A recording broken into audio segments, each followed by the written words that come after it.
네, 오늘은 어떤 날을 맞이하시겠습니까? 라는 제목으로 같이 말씀 나누도록 하겠습니다. 오늘 어제 말씀에 이어서 오늘은 예루살렘의 멸망을 예수님께서 말씀하고 계십니다.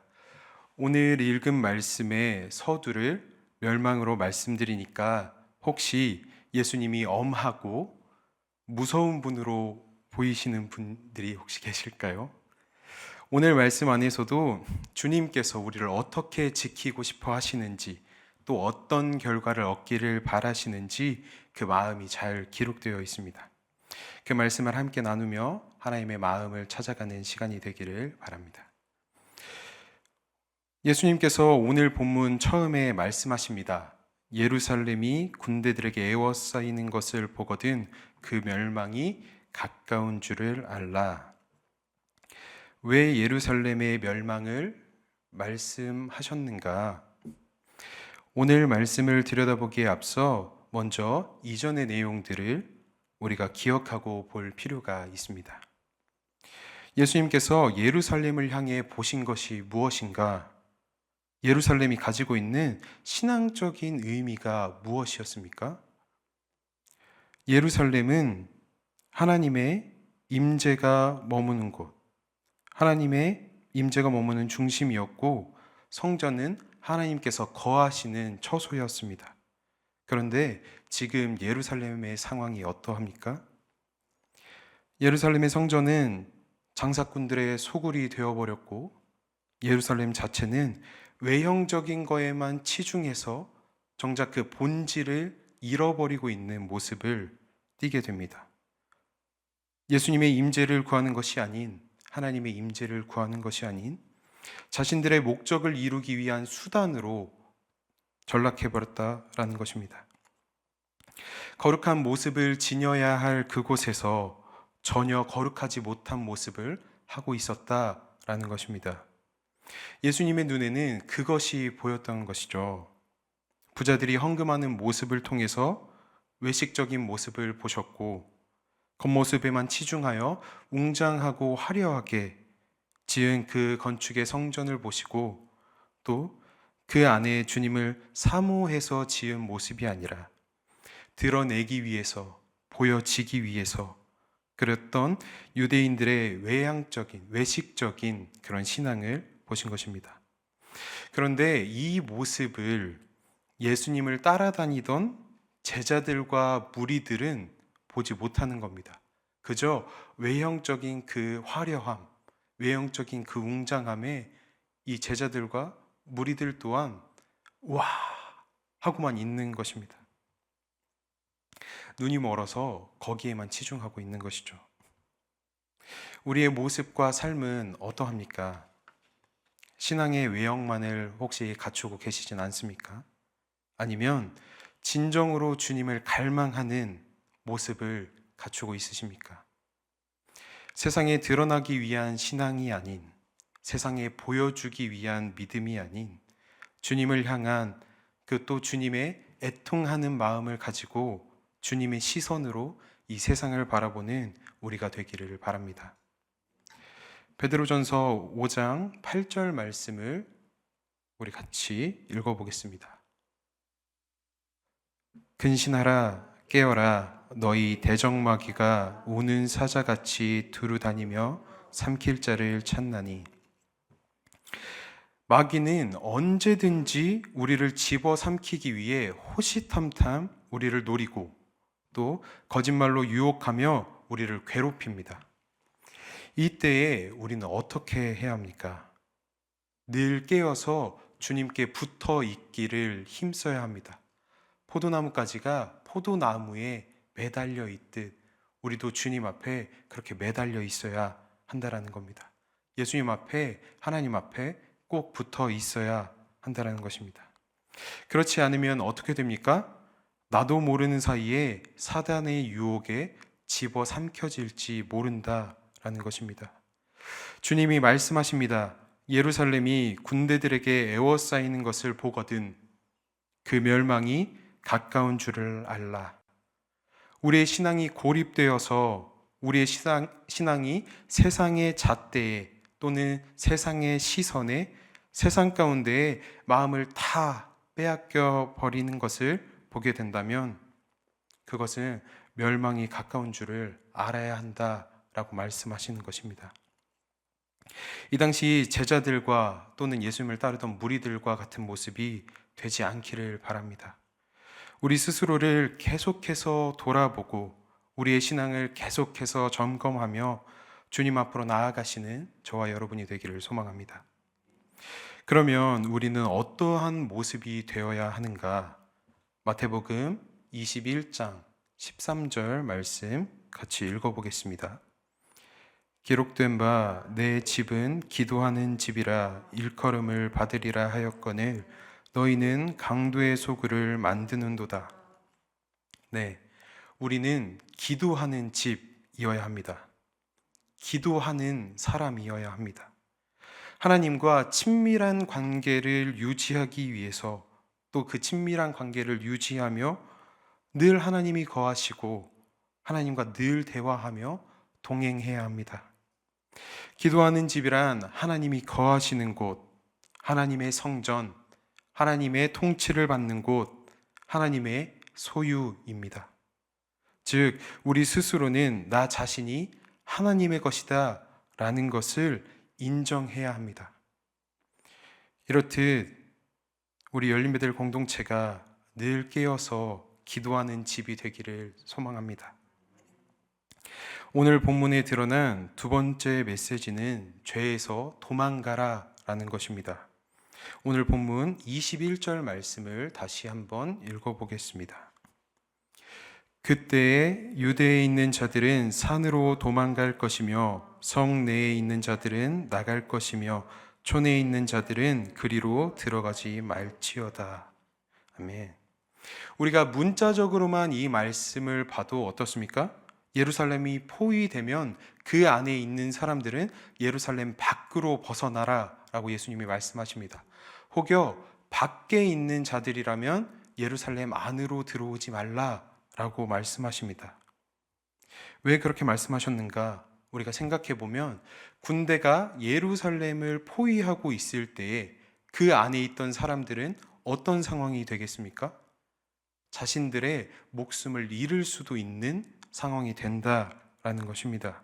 그러니 예수님을 믿는 사람들은 이 예루살렘이 다 포위되기 전에 이 예루살렘을 벗어나라 라고 하는 것입니다. 유대에 있는 사람들은 산으로, 성에 있는 사람들은 성 밖으로, 성 밖에 있는 사람들은 예루살렘 안으로 들어가지 말라 라고 말씀하십니다. 이 말씀을 우리는 신앙적으로 어떻게 바라볼 수 있을까요? 죄로 둘러싸인 곳, 죄가 가득한 곳에서 떠나라, 피하라 라는 말씀입니다. 이 말씀, 잠언 말씀을 통해서 같이 보겠습니다. 잠언 4장 14절, 15절 말씀입니다. 사악한 자의 길에 들어가지 말며 악인의 길로 다니지 말지어다. 그의 길을 피하고 지나가지 말며 돌이켜 떠나갈지어다. 아멘. 여러분, 죄에 있어서 우리가 직접 맞서거나 싸우려고 하지 마십시오. 죄의 자리를 피해서 도망가시길 바랍니다. 우리에게는 죄를 완벽하게 이길 능력이 없습니다. 중국의 병법서 중에 36개라고 하는 병법서가 있습니다. 어디서 많이 들어보신 것 같죠? 36개 주랭랑이라는 말이 이 병법서에 등장합니다. 그런데 이 병법서 중에 가장 마지막에 나오는 말, 그게 주위상계라고 하는 병법인데 이것이 우리가 흔히 쓰는 36개 주랭랑의 말입니다. 이 병법은 불리하거나 손해가 클 것 같은 상황에서 피하라, 도망치라 라는 말입니다. 그러면 그저 막연히 피하기만 하면 되는 것인가? 이 병법서에서 말하는 것은 그것이 아닙니다. 그 상황을 피한 뒤에 더 좋은 상황을 기다리고 준비하라 라는 것입니다. 그러면 우리는 죄 가운데서 도망갈 때에, 피할 때에 어디로 피해야 할까요? 우리의 피난처가 되시는 하나님께, 우리의 피난처가 되어주시는 예수님께로 도망가야 한다라는 것입니다. 도망가는 것이 우리에게 부끄러운 일이 아니다라는 것입니다. 우리가 죄를 피해서 하나님께로, 예수님께로 피할 때에 주님께서 그 전쟁을 대신하십니다. 죄를 이길 힘이 주님의 손에 있기 때문입니다. 오늘 본문 20절에 예수님께서 예언하신 것과 같이 22절부터 24절까지의 말씀을 통해서 예수님께서 어떠한 일들이 일어날 것인지에 대해서 말씀하십니다. 예수님의 이 예언이 실제 역사적으로 주 70년에 이루어진 것을 우리가 볼 수 있는데, 역사가 요세푸스라고 하는 사람의 유대 전쟁사라는 책에 보면 주 70년경에 유대인들이 전쟁과 기근으로 인해서 많은 사상자가 생기게 되고 로마의 포로로 잡혀 애굽과 로마 전국에 흩어지게 되는 것을 우리가 역사적 사실로도 볼 수 있습니다. 이렇듯 예루살렘과 성전 멸망에 대해서 다시 한번 예수님이 25절과 26절을 통해서 말씀하십니다. 우리 오늘 본문 25절, 26절 말씀을 세 번역으로 읽어보겠습니다. 해와 달과 별들에서 징조들이 나타나고 땅에서는 민족들이 바다와 파도의 성난 소리 때문에 어쩔 줄을 몰라서 괴로워할 것이다. 사람들은 세상에 닥쳐올 일들을 예상하고 무서워서 기절할 것이다. 하늘의 세력들이 흔들릴 것이기 때문이다. 어떻습니까? 우리가 말씀으로만 봐도 얼마나 무서운 일들이 일어나는지를 볼 수 있습니다. 이 모든 것들이 두려운 상태를 얘기하고 있는 것이죠. 그렇다면 이 말씀들이 왜 이 사람들에게 두려움으로 다가왔을까요? 유대 사람들이 왜 예루살렘이 멸망할 그때를 두려워합니까? 그들이 두려워할 것이 있었기 때문입니다. 우리도 무엇인가 마음에 걸리는 일이 생기면 어떻죠? 불안하고 근심이 생깁니다. 우리가 간혹 운전을 할 때에 처음 가는 초행길을 가다 보면 나도 모르는 사이에 과속 카메라를 만날 때가 있습니다. 그런데 우리가 아무리 그 규정 속도를 지켜서 갔다라고 생각을 하다가도 혹여 잠깐 딴 생각을 해서 조금 더 과속했나? 라는 생각이 들기 시작하면 어떻습니까? 내가 이 과속에 걸렸을까? 내가 이 카메라 단속에 걸렸을까? 하는 근심과 걱정이 생깁니다. 이런 자그마한 일에도 우리는 근심이 생기는데 이 당시 유대 사람들은 어땠습니까? 그 예루살렘 성전이 어떻게 변화되었습니까? 예수님께서 말씀하신 이 당시 유대 사람들의 상태, 죄에 빠져 있는 상태일 뿐만 아니라 죄를 회개하지도 않는 상황이었습니다. 외형과 겉모습만을 치중하고 위선을 행하는 모습, 또 성전을 거룩한 곳으로 만들지 아니하고 도리어 장사꾼들의 소굴로 만들고 있었던 상황. 이런 사람들에게 멸망의 때, 심판의 때가 온다고 하면 어땠겠습니까? 당연히 두려워 떨 수밖에 없었을 것이라는 것입니다. 본문에서는 무서워해서 기절할 정도라고 말씀하고 있습니다. 그렇다면 반면에 죄를 멀리하고 죄로 둘러싸인 곳을 도망하여 주님 오실 때를 거룩하게 기다린 사람들은 어떤 모습이었을까요? 본문 27절과 28절 말씀을 읽어보겠습니다. 그때에 사람들이 인자가 구름을 타고 능력과 큰 영광으로 오는 것을 보리라. 이런 일이 되기를 시작하거든 일어나 머리를 들라. 너희 속량이 가까웠느니라 하시더라. 아멘. 예수님이 다시 오실 그때에 당당히 머리를 들고 영광 중에 오실 그 주님을 맞이할 수 있는 상태라는 것입니다. 이렇게 머리를 들고 예수님 오실 그때에 우리가 예수님을 잘 맞이하는 저와 여러분이 되기를 소망합니다. 죄 가운데 있는 사람들은 예수님이 오실 때가 멸망과 심판의 때로 여겨지겠지만 죄에서 도망하여 마음과 삶을 잘 지켜 주님을 기다린 사람들에게는 예수님 오실 그날이 속량의 때인 줄을 우리가 믿음으로 고백하시길 바랍니다.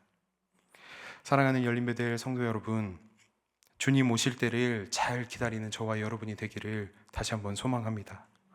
오늘 말씀을 기억하면서 죄에 둘러싸인 부패한 성전의 모습이 아니라 죄를 피해 거룩한 성전의 모습을 이루어가는 우리 모두가 되기를 바랍니다.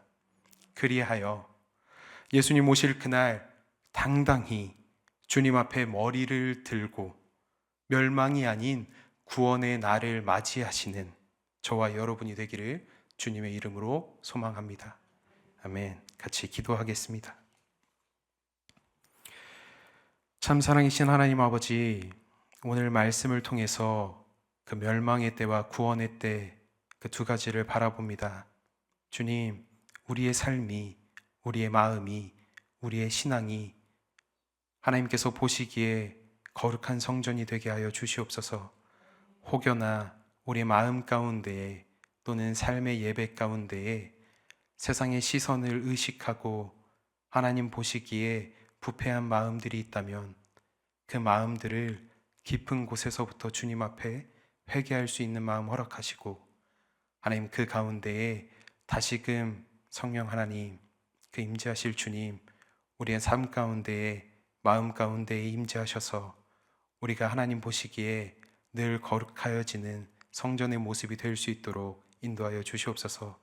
하나님 그로 말미암아 예수님 오실 그때에 우리가 멸망을 두려워하는 것이 아니라 오히려 구원의 확신을 가지고 속량의 날, 구원의 날로 주님을 맞이할 수 있도록 인도하여 주시옵소서. 주님 오실 그날 당당히 고개를 들고 주님을 기뻐 맞이하는 우리 모든 열린베델의 공동체 한 사람 한 사람 될 수 있도록 인도하여 주시옵소서. 이 모든 기도 우리 주 예수 그리스도의 이름으로 하나님 아버지 앞에 기도하옵나이다. 아멘.